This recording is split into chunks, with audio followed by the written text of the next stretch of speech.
Today we are celebrating in Switzerland the coronation of Shri Rama on Dashera Day. Many things happened on Dashera Day. The most important was that Shri Rama was coronated as a king on this day.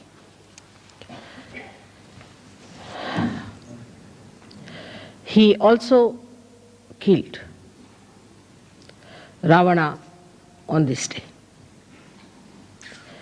Many may say that how can it be he killed Ravana and he was coronated on the same date. In those days in India, we had supersonic aeroplanes. And it's a fact. And the aeroplane's name was Pushpak, meaning the flower. It was called as Pushpak, and it has a tremendous speed. So after killing Ravana, he came to Ayodhya with his wife, and that was the day he was crowned. On the 9th day, he worshipped the goddess to get strength, Shakti for his weapons. And the 10th day, he killed Ravana. So you can imagine how much advanced people were there at the time of Sri Rama and his kingdom. The reason was the king was an incarnation. Also, he was a benevolent king, as described by Socrates. Sri Rama's story is very interesting throughout, and we have now a beautiful series about him done by our television in India, which is sold for a very good price. Maybe we might be able to present you all with one when you come there. But the story of Rama, they say, was written before he was born. Even before there was any inkling of it, the seer, Valmiki, wrote the whole story of Sri Rama. Sri Rama's birth and all that are brought forth by the Agni, the fire. And he was born in the dynasty of the Surya, is the sun. So with all that, born out of the blessings of the Agni, that is fire, and also was born in the dynasty of Surya. He was one of the mildest avatars you have ever had. He is known to be a very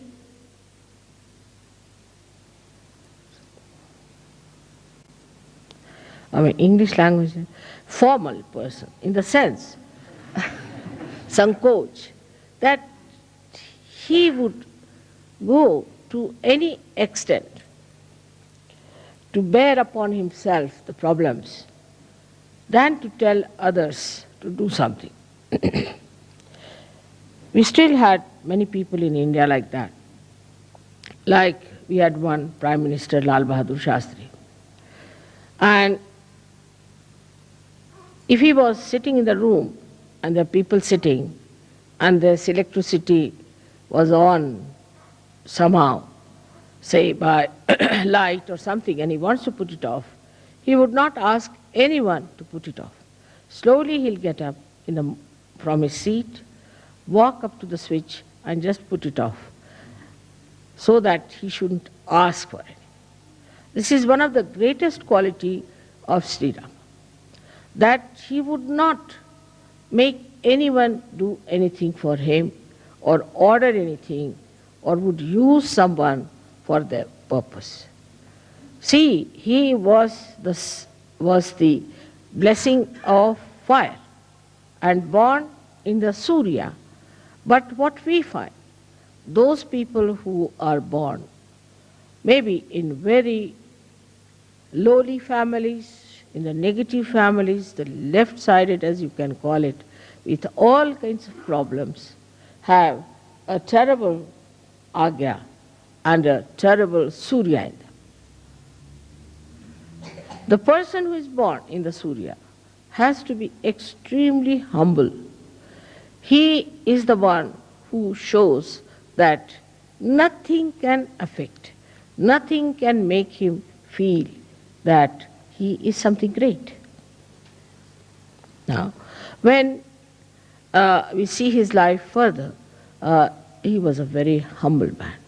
We've seen now people who try to despise others.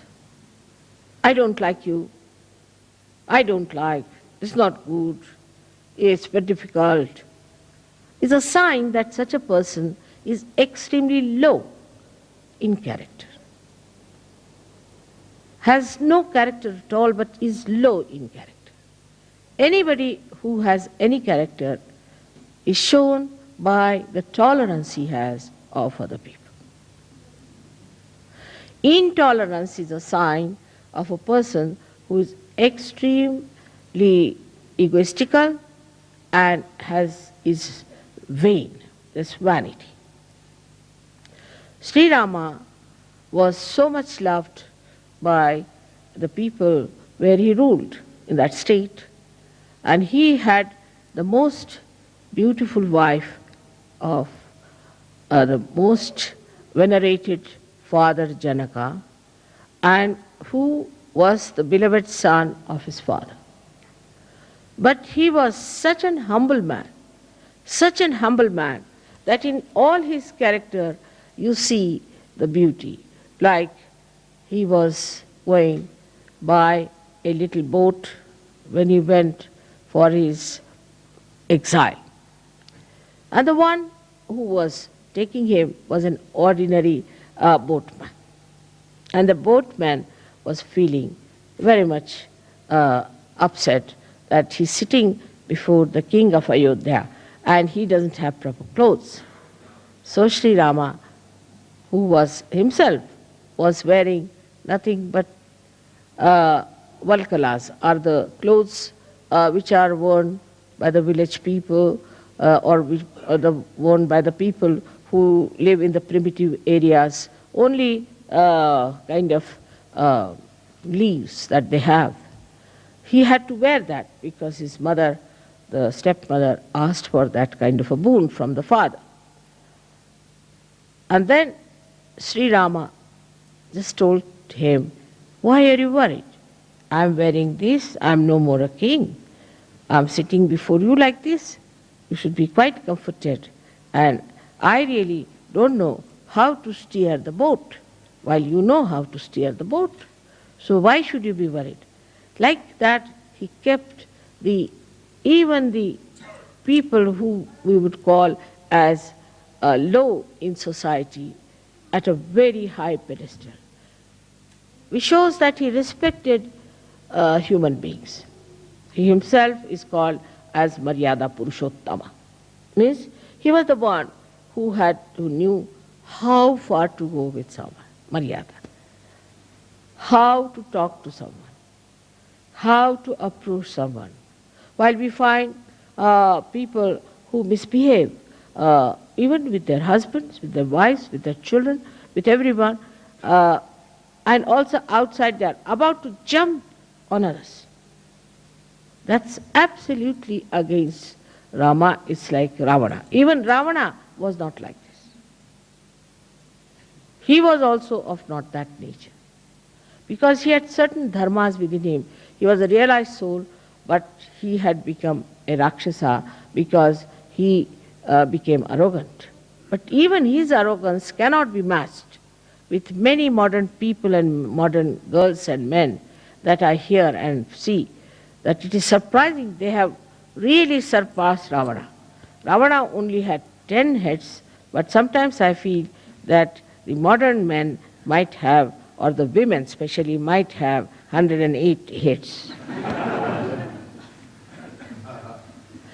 The arrogance, the amount of expression of hatred is so ridiculous and makes a person look so useless.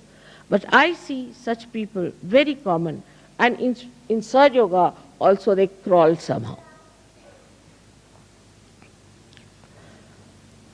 Actually, such people are absolutely despised by God Almighty. You go further with his life. See, he went and into the village where a very old woman who was belonging to the primitive class of Bhils had very few teeth, and she brought some fruits, little fruits we call as pear. And she brought and gave it to him. That's Shri Ram. You see, I have got these for you. I don't have anything else. And these, I've tested all of them. Actually, in India, if you put in the mouth, it is uttishta. Nobody will touch it. But she says, I've tested all of them by piercing my teeth into it, and I've seen that none of them are sour. Shri Rama didn't like sour fruits, she knew.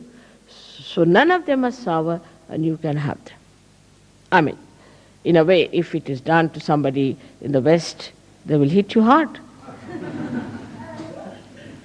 Immediately, Shri Rama rushed forward and took the beads from her hand, kissed her hands, said, all right, I'm going to have them. With such enthusiasm, he ate them. So Lakshmana was a little angry at that lady. What's this going on?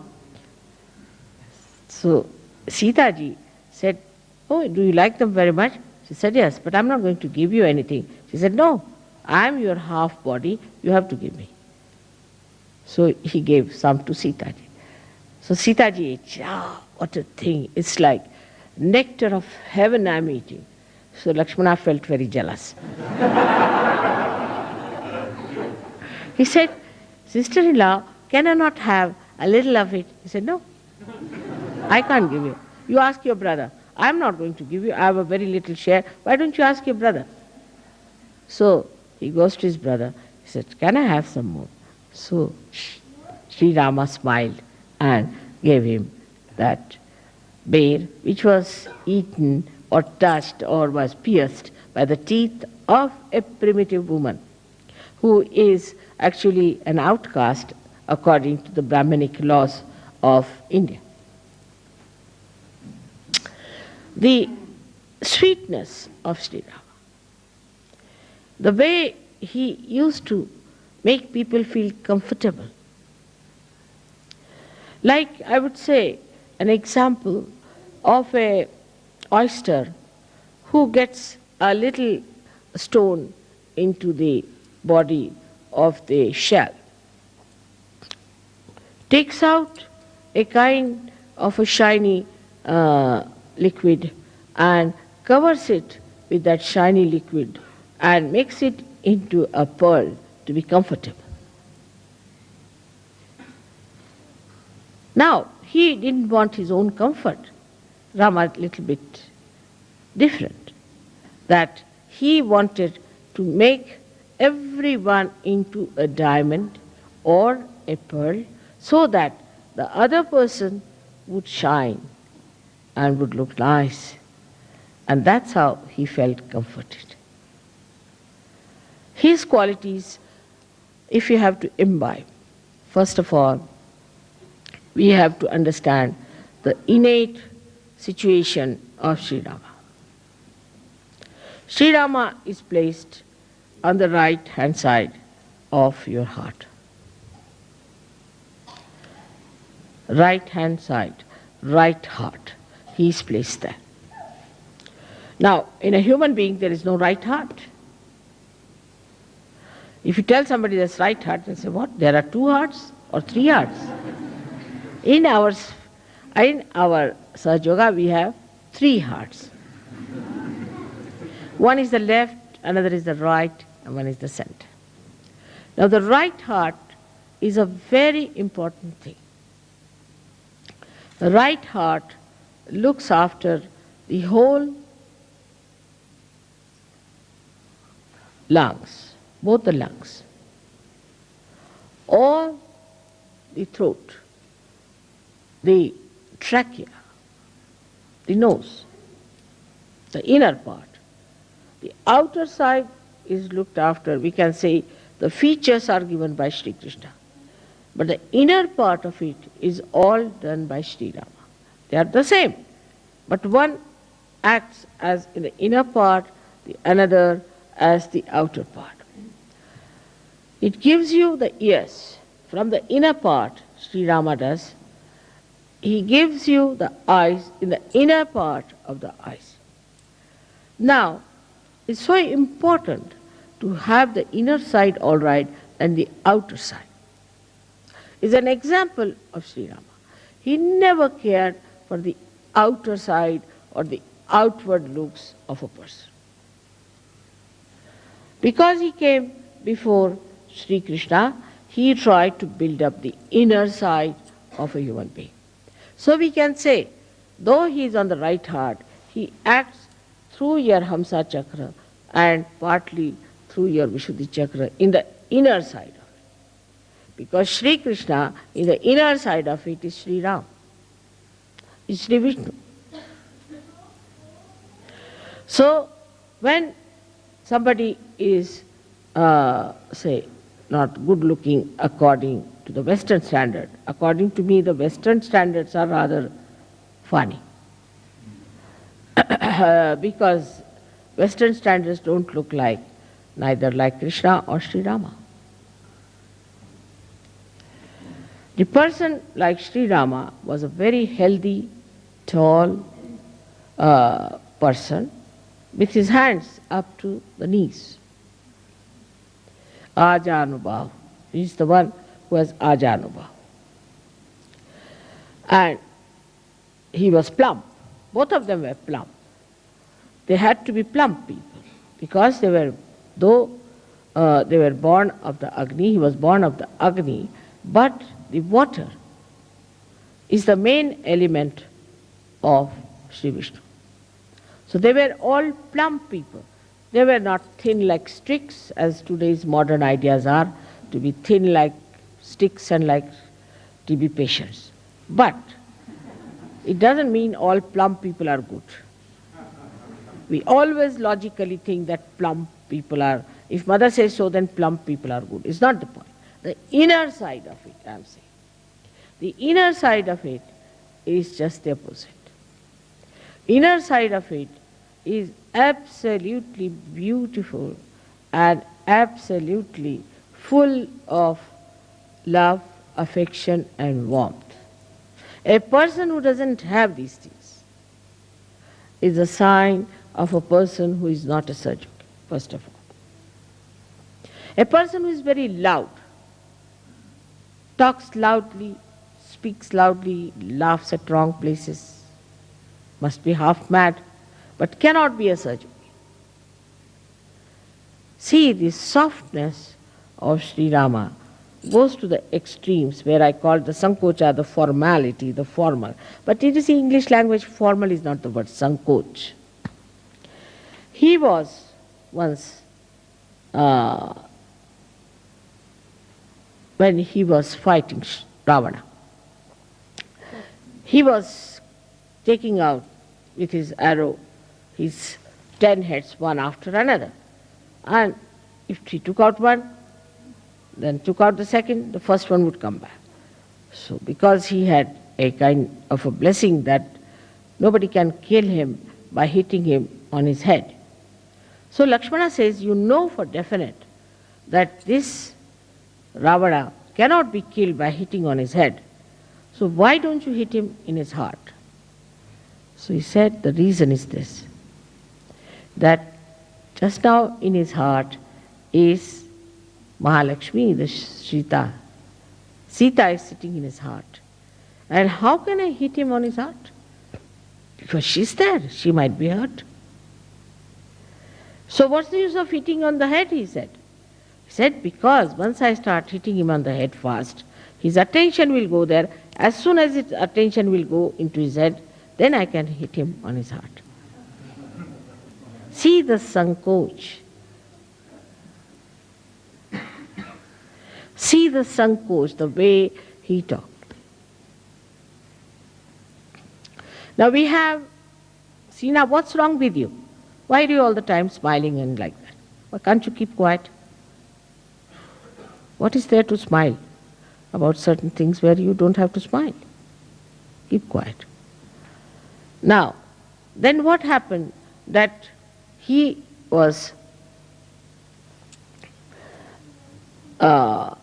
so kind once when a very ugly woman, Shurpanakha, came to entice him. And she said, she came to entice, she said that, Rama, why don't you marry me? I mean, to a person like Rama, who is Maryada Purushottama, to ask such a horrible questions. Somebody would have really beaten her up, if not anything else. So Shri Ram smiled. He said, Madam, I'm sorry, I have a wife and I believe in one wife, Eka Patni Vrat. So I'm sorry I can't marry you. But mischievously says, all right, my brother is there, his wife is left in Ayodhya, you can ask. So he went to her and he asked, she went to him and asked, Lakshmana, why don't you marry me? She had become very beautiful. She has transformed herself to a beautiful woman. She must have gone to some beauty parlor or something. But she made herself like that. And she was there. And he looked at her, so angry. He said, you the ugly, why do you want to ask such a question? He cut her nose. When he cut her nose, that was in Nasik, and that's why Nasika means the nose, and that's why you have been to Nasik. That's the place where he cut her nose. He was very angry. But Shri Rama did not. He said in a way that's very convincing that, see, I have a wife and I am a person who believes in my one wife. Now another character about him was that he was consistent. He was never inconsistent like Sri Krishna.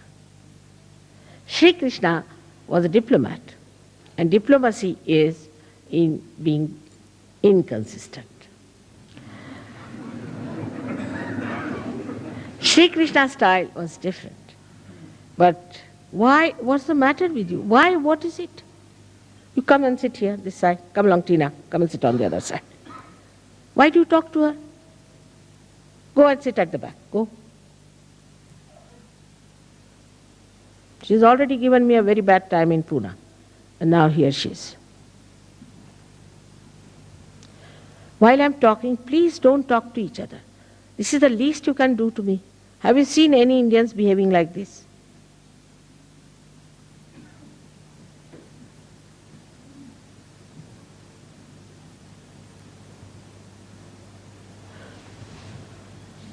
It's very disturbing.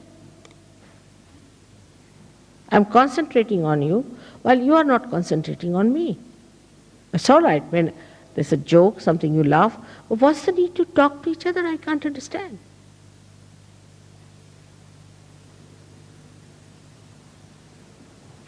All right. Sorry, I had to say that. You see, at the time when I'm discussing Shri Rama. Shri Rama would not have said that.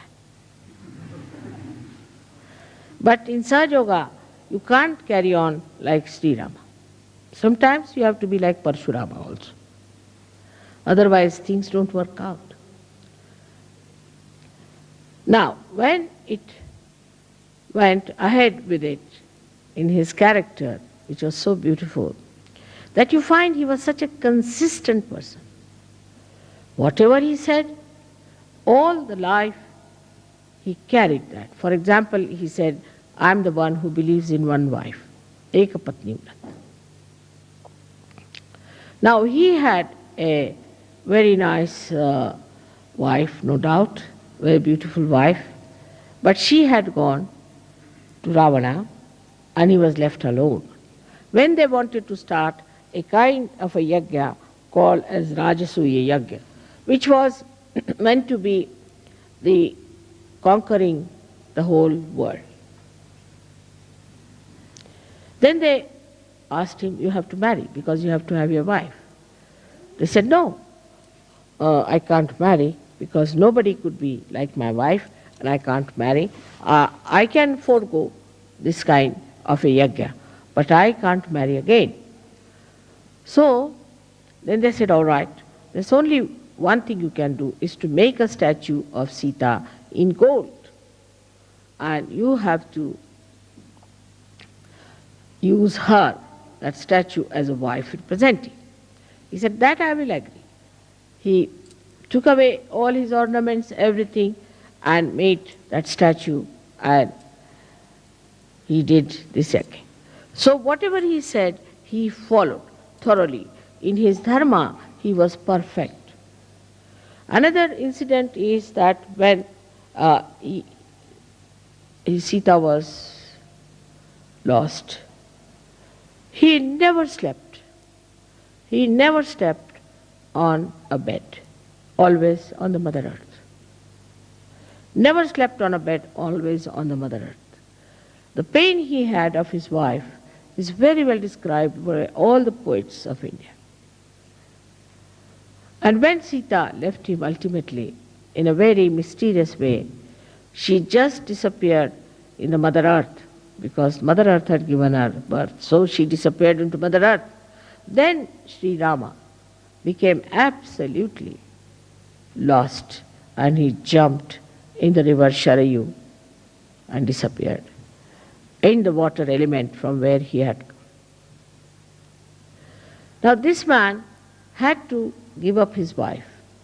In these contrasts, you can see the wave rising and falling of a personality. The society in which he lived, the state which he ruled, had an objection for a wife who had lived with Ravana. And the public started talking about it. So as a good king, he just decided that his wife should be left forever. And then he sent her on a beautiful chariot with his prime minister and his brother Lakshmana, who took her down and left her, told her this is what has happened, and that Shri Rama has asked her to take you down to the ashram of Valmiki.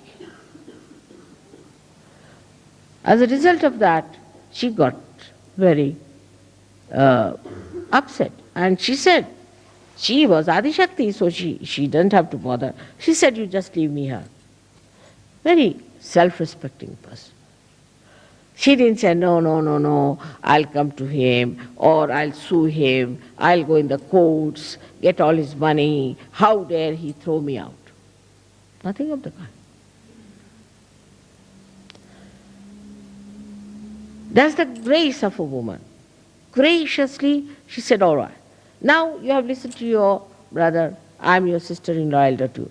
Now you obey me.